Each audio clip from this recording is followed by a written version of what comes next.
Commutation of pension restoration period తగ్గింపు విషయంపై Punjab and Haryana high court 27 November 2024న ఒక సంచలనాత్మక తీర్పును వెలువరించింది.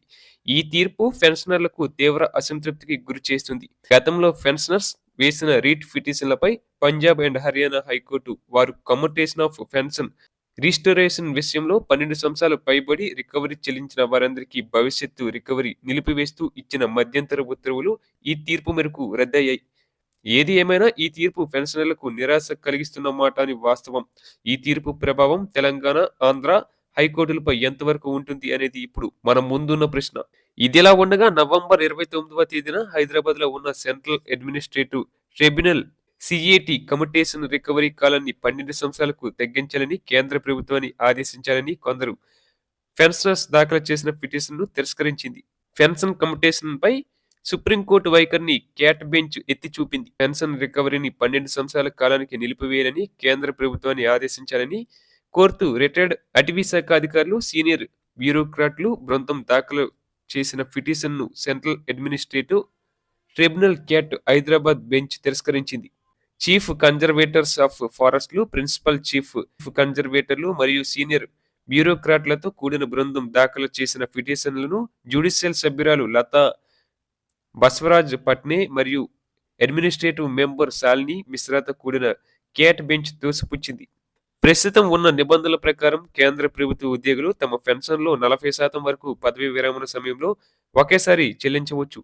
ఈ మొత్తాన్ని 15 సంవత్సరాల్లో వారి నెలవారీ పెన్షన్ల నుండి రికవరీ చేస్తారు. పిటిషనర్లు నుండి వడ్డీతో సహా పూర్తి మొత్తాన్ని 12 ఏళ్ల లోపు తిరిగి ప్రభుత్వం పొందుతుందని, కానీ 15 ఏళ్ల వ్యవధి పూర్తయ్యే వరకు తగ్గింపులు కొనసాగుతున్నాయని పిటిషనర్లు వాదించారు. పిటిషనర్లు తెలంగాణ, ఏపీ, పంజాబ్ మరియు హర్యానా, జమ్మూ కాశ్మీర్, కేరళ, అలహాబాద్ హైకోర్టుల పూర్వాధారాలను ఉదహరించారు. ఇలాంటి కేసుల్లో పదవి విరమణ చేసిన వారికి మధ్యంతర ఉపశమయం మంజూరు చేశారని వాదించారు. తెలంగాణ హైకోర్టు రిటైర్డ్ తహసీల్దార్ బబ్బటి అప్పారావు ఇతరులు దాఖలు చేసిన పిటిషన్ల బ్యాచ్ లో 11 సంవత్సరాల 3 నెలలు మొత్తం తిరిగి చెల్లించిన తర్వాత రికవరీని నిలిపివేయాలని రాష్ట్ర ప్రభుత్వాన్ని ఆదేశించడాన్ని వారు ఉదాహరించారు. అయితే పెన్షన్ కమ్యూటేషన్ పై సుప్రీంకోర్టు వైఖరిని క్యాట్ బెంచ్ ఎత్తి చూపింది. రాజ్యాంగంలోని ఆర్టికల్ 32 ప్రకారం సుప్రీంకోర్టు సమర్థించిన నిబంధనలపై 15 ఏళ్ల రికవరీ వ్యవధి ఆధారపడి ఉంటుందని బెంచ్ ఎత్తి చూపింది. పెన్షన్ కమ్యూటేషన్ అనేది స్వచ్ఛంద మరియు ఐచ్ఛిక ప్రయోజనం అని, పదవి విరమణ చేసిన వారు నిబంధనలపై పూర్తి అవగాహనతో కమ్యూటేషన్ ఎంచుకుంటారు. పిటిషనర్లు ఎవరూ ఫోర్స్ చేయకుండా ఇష్టపడి కమ్యూటేషన్ తీసుకున్నారు.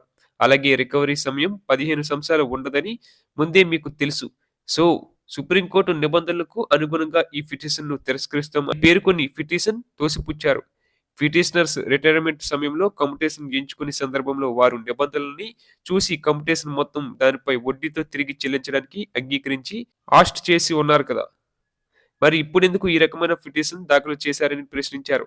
ఈ విషయంలో పిటిషనర్లు నేరుగా కాంపిటెంట్ అథారిటీని, ప్రభుత్వాన్ని సంప్రదించాల్సి పోయి కోర్టులో పిటిషన్ వేయడానికి కూడా కోర్టు తప్పుపట్టింది. State government financers association AP, Amaravati, Guntur వారి ముందు నుండి చెబుతున్న విధంగా ఈ అంశం కోర్టు ద్వారా కాక మధ్యప్రదేశ్, కేరళ, మహారాష్ట్ర, గుజరాత్, ఒరిస్సా ప్రభుత్వాలు కమ్యూటేషన్ రిస్టరేషన్ పీరియడ్ ను తగ్గిస్తూ ఇచ్చిన ఉత్తర్వులు మాదిరిగా మన రాష్ట్ర ప్రభుత్వం కూడా పెన్షనర్స్ కు కమ్యూటేషన్ రిస్టరేషన్ పీరియడ్ ను 135 నెలలకు తగ్గిస్తూ ఉత్తర్వులు విడుదల చేసే విధంగా ప్రయత్నాలు ముమ్మరం చేస్తుంది.